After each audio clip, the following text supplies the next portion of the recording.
Assalamualaikum warahmatullahi wabarakatuh. Alhamdulillah binikmatil iman wal islami wal ihsan. Pada kesempatan malam hari ini kita diperkumpulkan dening Allah Ta'ala untuk menjawab atau memberikan keterangan terkait tentang salikin untuk bisa menjalankan dan menancapkan dzikir sirul asror, di mana di tingkatan dzikir sirul asror tersebut dzikir ataupun cara eling yang sudah tidak mengucapkan kata, mengucapkan kalimat atau menyebut-nyebut tentang nama. Lah, dzikir sirul asror ataupun bahasa Jawane sing dijenengi eling, carane eling di tingkatan hakikat, di tingkatan la ilaha illa anta niku sudah tidak mengucapkan kata, nama, kalimat, seperti kayak contohnya misalkan wiridan subhanallah subhanallah subhanallah, atau wiridan la haula wala quwata, atau wiridan la ilaha illa anta subhanaka inni kuntu minadz dzalimin, niku sudah tidak, karena mewiridkan mengucapkan sing seperti itu di tingkatan syariat dan di tingkatan thariqah, di mana di thariqah, di syariat kita diajarkan tata cara dzikir ataupun cara eling dikenalkan marang Gusti Allah nganggo kalimat tauhid la ilaha illallah. Itu caranya dengan mengucapkan jahar. Makanya coro NO dikenalkan di dasar itu diajarkan wiridan la ilaha illallah atau ono tahlilan kayak lebih dong ngucapke eling nang Gusti Allah nganggo kalimat la ilaha illallah, corone pripun jahar. Lah setelah di tingkatan naik, di tingkatan kelas yang kedua atau di hukum yang kedua, yaitu hukum thariqat, di mana di tingkatan hukum thariqat kita diajarkan dan dikenalkan kalimat tauhid la ilaha illallah yang melahirkan ataupun menetaskan dzikir ismu dzat. Ismu itu nama, namane dzat sapa? Allah secara Islam, atau secara Islam disebut Allah, secara Hindu penyebutan ada Sang Hyang Widi, terus ada juga menyebut namanya Gusti Allah dan lain sebagainya. Nah, di tingkatan thariqah itu melahirkan dzikir ismu dzat, metune ataupun keluarnya di dzikir tersebut seperti Allahu, Allah, Allah atau Allahu, macam-macam. Ada sing hu nafas mlebu, ada hu nafas keluar. Itu di tingkatan thariqah, iki masih nyebut-nyebut nama. Maka di tingkatan ini, di tingkatan yang kedua, di tingkatan thariqah ini masih dzikire si coro eling, coro dzikir nang Gusti Allah, coro elinge isih nyebut-nyebut nama. Corone ana loro, ana kalane mengucapkan atau dengan jahar, ana kalane siri. Jadi mengucap Allah tapi nang jero di dalam hati. Lah kemudian naiklah kita di tingkatan yang ketiga, di tingkatan sirul asror yang melahirkan la ilaha illa anta. Iki dzikir hakikat atau dzikir sirul asror. Kemudian di tingkatan yang keempat, tingkatan makrifat, melahirkan kalimat tauhid, iki inti segala wahyu.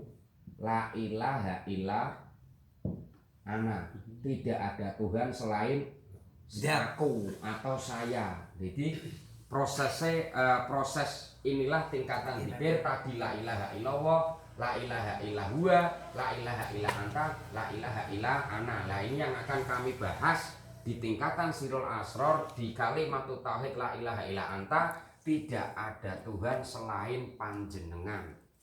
Lah di di tingkatan ini melahirkan ataupun neteske zikir jenenge zikir tulisannya ngendi iki zikir sirrul asrar. Zikir sirrul asrar. Sir ini rahasia, al asrar di dalam beberapa rahasia.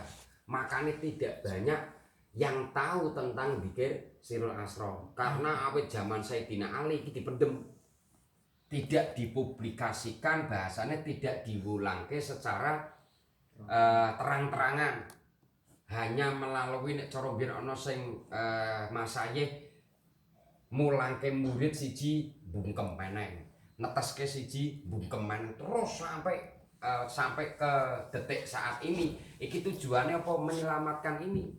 Karena kalau disampaikan secara terbuka akan menimbulkan gegere donya, akan menimbulkan fitnah jika tidak urut di la ilaha illallah, la ilaha illallah sampai ke la ilaha illa anta. Lah, resikonya apa ketika dulu mengajarkan zikir sirrul asrar atau mengajarkan hakikat, rata-rata si rasul atau utusan tersebut itu pasti akan dieksekusi atau bahkan disirik-sirik ke, dikafir-kafir ke, sampai yang terakhir banyak yang sudah terjadi itu dieksekusi atau dibunuh karena dianggap oleh para ahli kitab, tegese ahli kitab niku napa yang masih duduk ubat-ubet nang nama itu akan memusyrikkan atau mensirikan ajaran tauhid hakikat untuk bisa sampai ke makrifat. Lah, sirrul asrar saya sampaikan kembali. Sirrul asrar berarti cara Jawane eling sirrul asrar. Jadi la ilaha illa anta melahirkan zikir jenenge sirrul asrar. Carane zikir sirrul asrar niku napa cara eling karo Gusti Allah tapi wis ora ngundang-undang nama. Wis nganggo iman, wis nganggo cara Jawa, wis nganggo rasa. Bentuk rasane apa? Atine sadar dan menyadari bahwa aku dan di luar diriku iku kabeh sing berafal sapa? Zat yang menterjadikan, yang menggerakkan diri kita ataupun di luar diri kita iku kabeh sing gerakke sapa? Zat niku. Sang Hyang Tunggal, Sang Hyang Urip, Sang Hyang Ahad niku. Yang laisa kamisli syai'un sing bentuk wujude utawa wujude Allah iku ki priye? Lah kuwi sing ora iso diumpamake seperti apapun. Maka di dalam Quran dikatakan laisa kamislihi syai'un. Cara Jawane apa? Pangeran iku tan kena kinaya apa? Tidak bisa dipadake dengan apapun. Maka untuk bisa kembali dan bertemu marang zat niku, marang Sang Hyang Hidup Ahad itu, cara kunci diajarkan Rasulullah inilah sirrul asrar. Eling tapi nganggo iman, nganggo rasa. Wis ora nyebut-nyebut kaya la ilaha illallah atau di tingkatan la ilaha illallah meneh.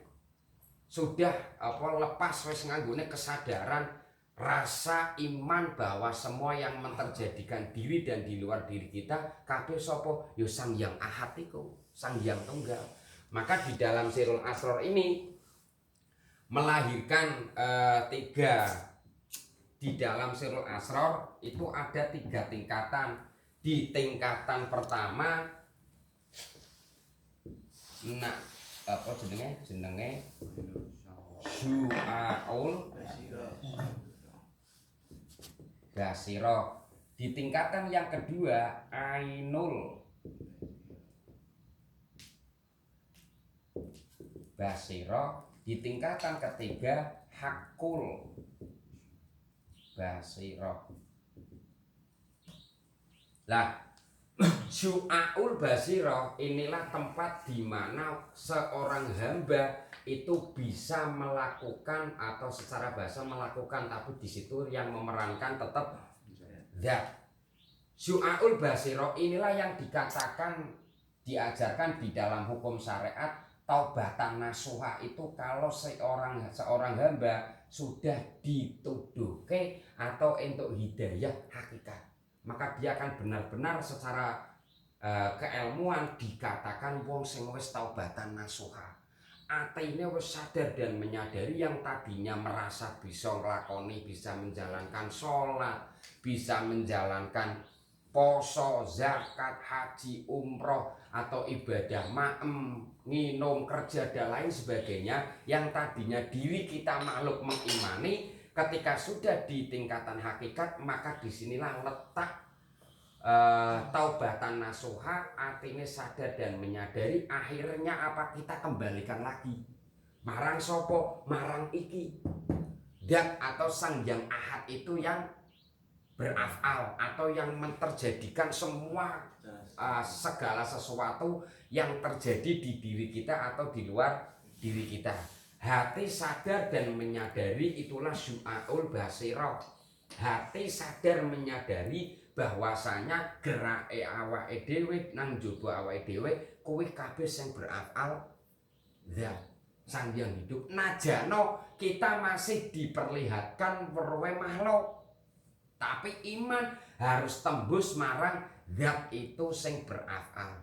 Maka bentuk eling sirul asror, kita sudah sadar bahwasanya yang berafal, yang menggerakkan, yang menterjadikan diri dan di luar diri itu zat. Kita tidak akan merasa diri iki mampu melakukan ibadah, baik ibadah mahdhuf atau ibadah ghairu mahdhuf, ibadah murni atau ibadah sing ora murni.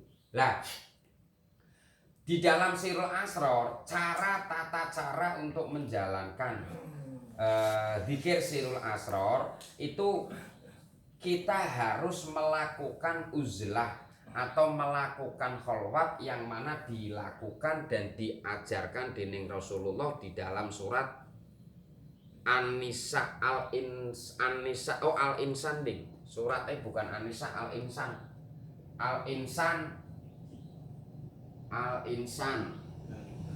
Al-Insan ayat 25, wadhkur isma rabbika bukrata wa asila. Itulah yang dikatakan kholwat atau uzlah atau semedi atau topo atau nyepi napa jenenge neng diawet esok tekane sore. Jadi kholwat am iki lakune apa, biruhi wajasadi jasate apa sing kholwat iku rohe neam. Rohe kholwat, jasate apa isik madhep duniawi ya. Karena jasad ini dibutuh mangan, butuh kue, maka zat akan menggerakkan kita untuk apa kerja. Maka ketika kita kerja, roh iki kudu madhep marang sapa? Marang sang yang ahad iku. Zat iku. Aku kerja iki, yo zat iki sing gerakke kerja. Atau di luar siapapun yang beraktivitas, jenengan dengan iman yang ihsan di tingkatan syu'aul basirah harus memandang siapa yang berafal. Ojo ndelok, jangan melihat makhluk itu, wayang itu bisa melakukan aktivitas. Jadi jenengan dodol yo harus madhep utawa kerja apapun atau gerak aktivitas apapun, itulah yang dinamakan thariqah, jalan. Lah rohe kudu kholwat, tegese apa? Kudu laku hakikate. Tujuane roh ki apa? Kholwat temu marang ya. Thariqah apa? Aktivitas sing jenengan iku. Kerja, maem, nginum, pipis dan lain sebagainya, itulah bentuk thariqah. Itulah jalan yang dihadapkan Gusti Allah. Lah, iku esok tekan sore roh jenengan harus madhepe marang sing berafal. Menghadap dengan iman wajah roh itu apa? Imanul haq, iman sing bener. Roh hanya menghadap marang sapa? Marang zat yang berafal di segala aktivitas di esok tekan sore. Nah, itulah yang dikatakan kholwat am.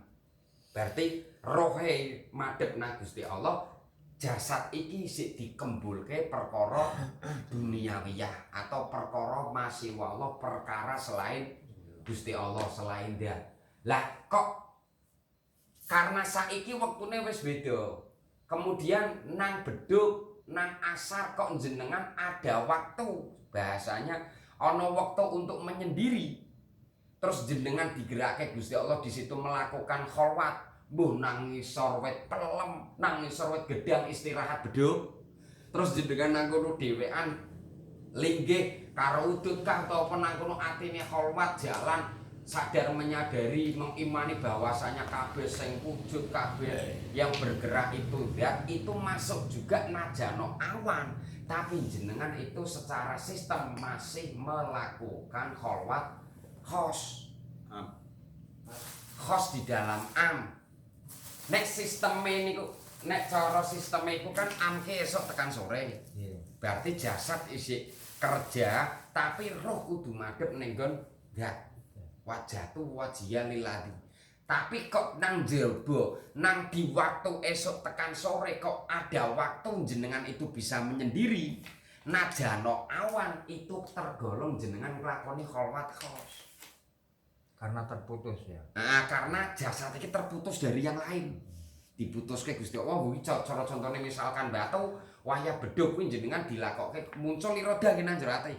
Gusti Allah munculke keinginan aku Pak Kholwat kuwi nang kono ngisor gedang karo sendiri karo istirahat.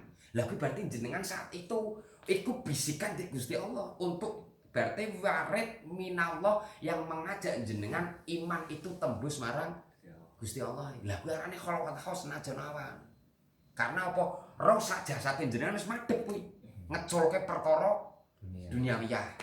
Terus kholwate khos wa minal laili wasudlahu wasabihu lailan tawila nang surate sing ayat 16 dari waktu tekone bengi sampai sadawane bengi Kanjeng Nabi biruhi wajasadi madhep marang Gusti Allah total. Berarti ketika waktu malam jenengan ada waktu istirahat, artinya istirahat dari jasad iki wis lepas dari urusan duniawiyah. Jenengan mlebu di tempat nang ruangan sholat kah utawa dimanapun tempat, pak nang kebon, pak nang pantai, dimanapun tempat ketika jenengan itu wis menyendiri, itulah yang dikatakan kholwat khos dhewean. Kowe ingin jenengan tak sebar nang pantai kae kuwi kholwat khos.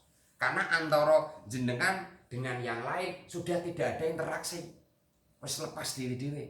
Lah kuwi sing jenenge kholwat khos, rusak jasate jenengan madhep marang zat iku. Lah ketika jenengan isih isih kholwat sing khos seperti itu, tancap kono ditancapkanlah diimani direnungi papat kok papat iki? 5 iki. Jadi ketika kita hening menyepikan roh jasad dari perkara duniawiyah, pertama njegok lepaske keakuan ojo ono, jangan ada rasa di dalam hati iki aku sik Pak kholwat. Lepaske kabeh yo zat iki kabeh sing gerake kholwat. Baru linggih, setelah linggih jenengan mematikan diri atau mengubur diri dengan cara nopo nek isih bingung lakune sirul asror wis biasa kegawan ngucap kaya biyen wirid-wirid kuwi maka inilah yang dibawa. Jadi nang jero ati ketika njegok ngene sire nang jero ati sadar dan menyadari bahwa kabeh iki ya sing berkalam ya. Lah bentuk iki sing ditafakuri bahwa ketika linggih seperti ini, duduk seperti ini tenang, lepaskan semua urusan duniawiyah. Ojo sampai mlebu nanggon kholwat, dilepas semua ati roh fokus madhep nang zat iki. Jadi jenengan linggih seperti ini, aku wis ora ana, aku wis mati, rohku wis mati, aku wis ora ana sing wujud zat. Direnungkan dan diimani sing mantep ojo ragu. Karena sirul asor iki zikir iman, zikir rasa. Lah bentuk cara menancapkan imane maka pandanglah ciri-ciri wujude zat. yang akan jenengan temui. Nang ngendi? Nang jaba jerone jenengan. Jadi ketika kholwat langsung tancapkan nang kono diyakini diimani sing wujud zat, sing weruh zat, sing krungu zat, sing berkalam zat, sing bergerak zat. Itu aja mung diwiwitke tok nang jero ati tapi diyakini, dirasake. Kalam rasane priye? Krungu rasane priye? Weruh rasane priye? Wujud rasane priye? Gerak rasanya bagaimana? Kuwi ciri-cirine dia.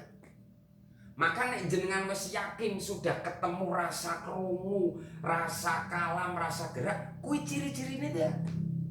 Kalau sudah nancep tes ya hakul yakin, hak keyakinan ini sudah sudah nancap nang jroning ati, imane wis nancep, pasti jenengan akan fana.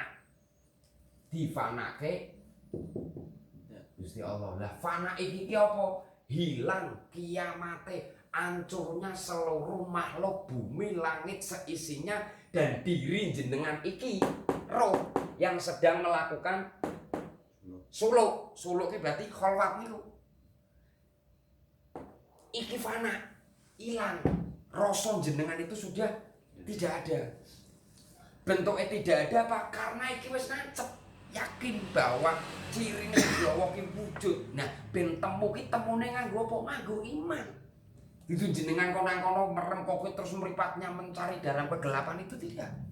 Maka yang dikatakan nur ma'rifatullah, bahasa nur itu nama artinya cahaya.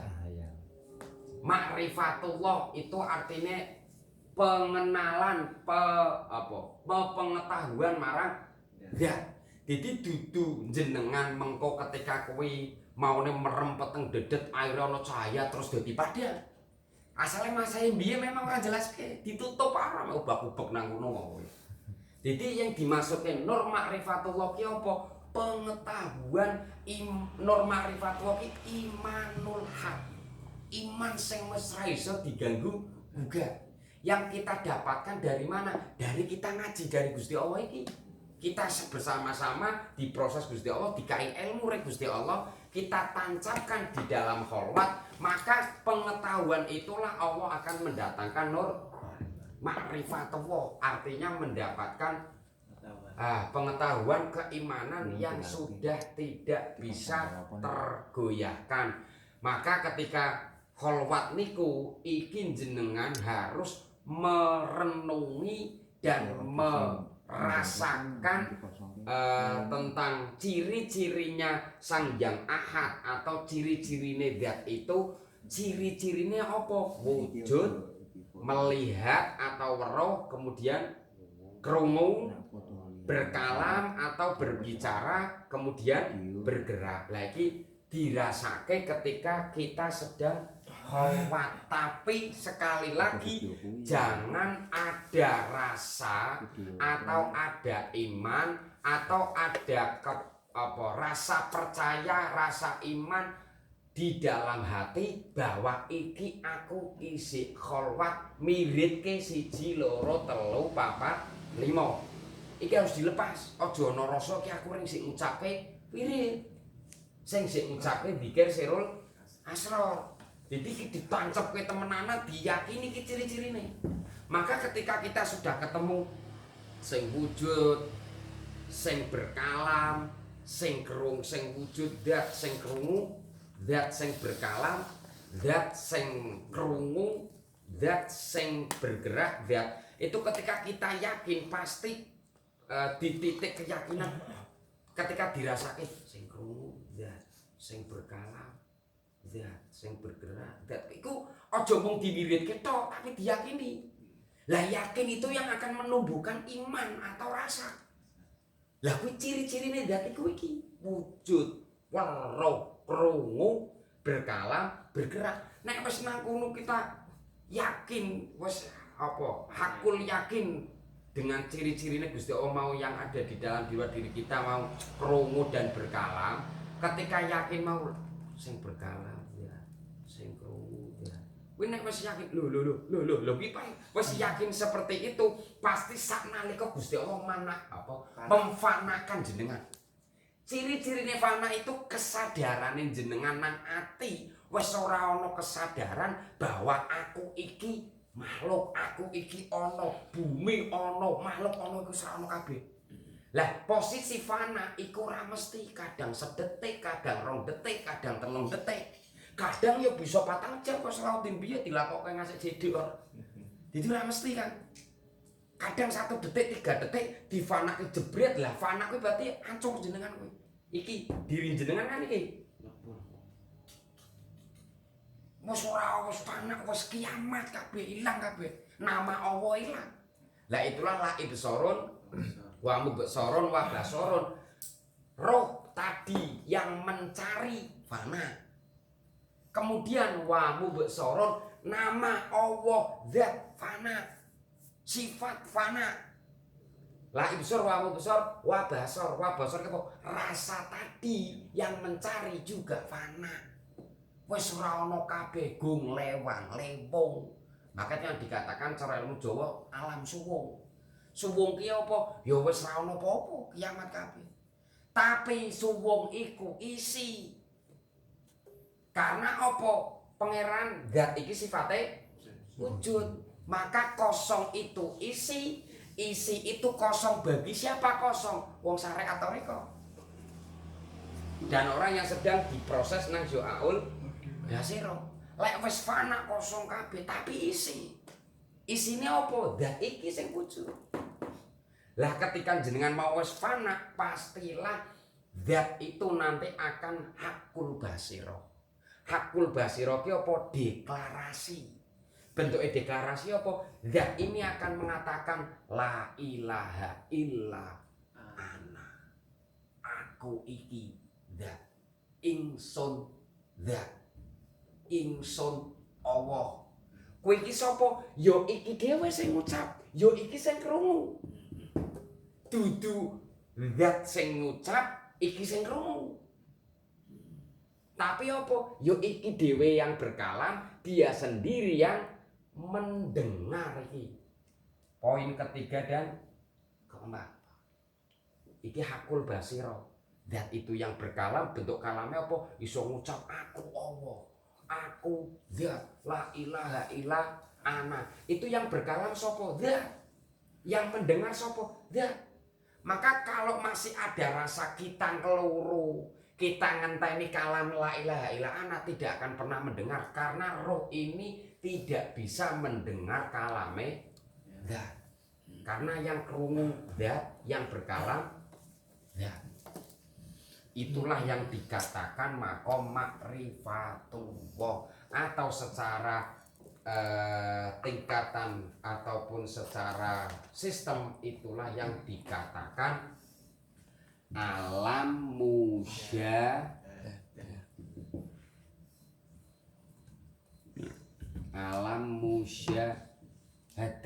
alam penyaksian. Lah, siapa yang disaksikan dan siapa yang menyaksikan? Yo, zat itu yang menyaksikan dirinya. Zat itu sendiri yang melihat siapa? Ndelok awake dhewe. Karena yang wujud zat. Zat ini sendiri yang melihat dirinya. Zat ini sendiri yang mendengar. Mendengar apa? Mendengar kalame dhewe. Rohe nadi fana diri jenengan. Wis ora nono. Lah iki kudu nancep, iki nancep pasti fana. Pasti akan fana. Lek wis fana langsung munggah ainul basirah dan otomatis wahakul basirah deklarasi lah. Ainul basirah, hakul basirah inilah alam musyahadah.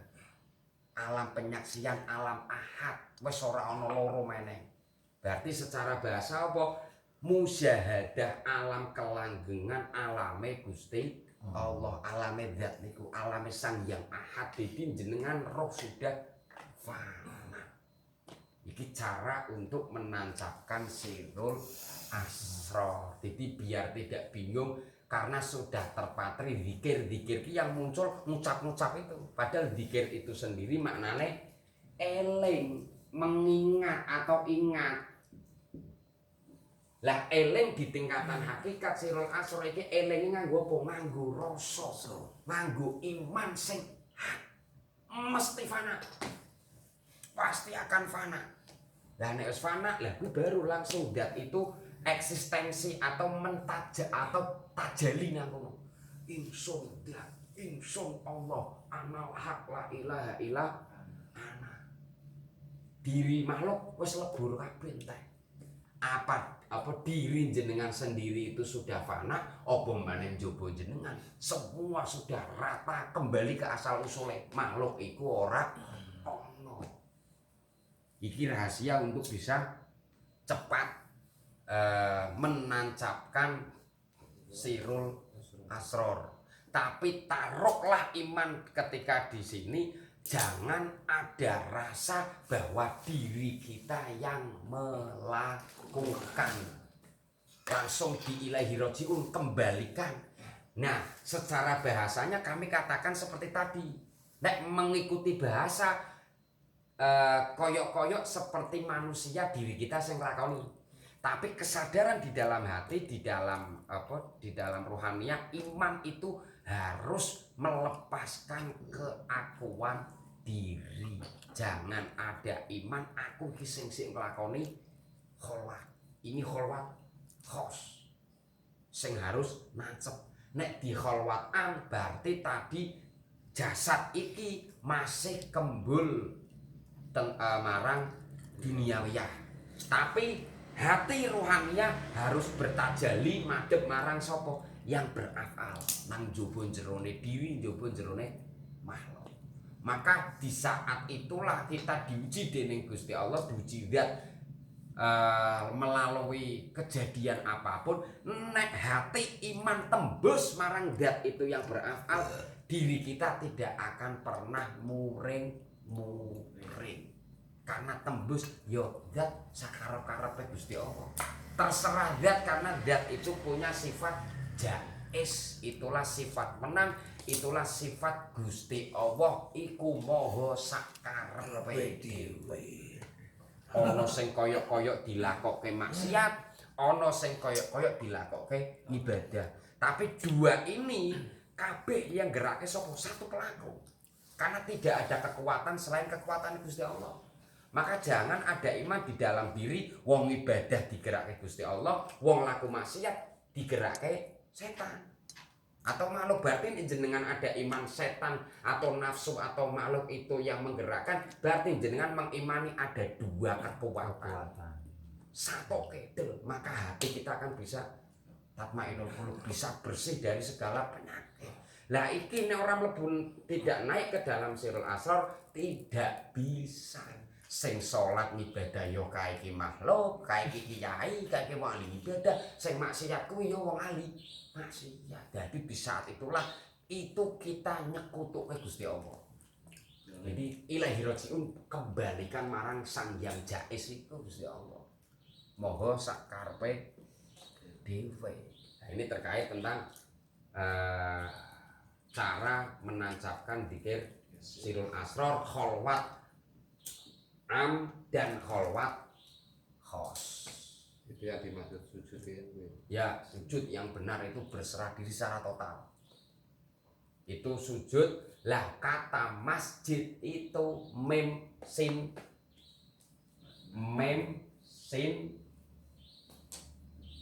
masjid iki dari kata sujud, berserah diri secara total. Cara nang Qur'ane wa aslimu lahu wa anibu ila rabbikum hero. Dan baliyo, bali kemana? Kembali kemana? Ila rabbikum, marang pangeranmu kabeh. Sopo pangerane? Islam nyebut Allah. Maksudnya kembali kemana? Ke Sang Yang Ahad kuwi mau, Sang Yang Tunggal. Wa aslimu lahu, caranya kembali apa? Dengan berserah diri secara total. Kuwi gambare wong sujud. Sujud ki berarti apa, Pak? Dipenggal ya wis pasrah. Wis ora wedi sama sekali. Itu yang dinamakan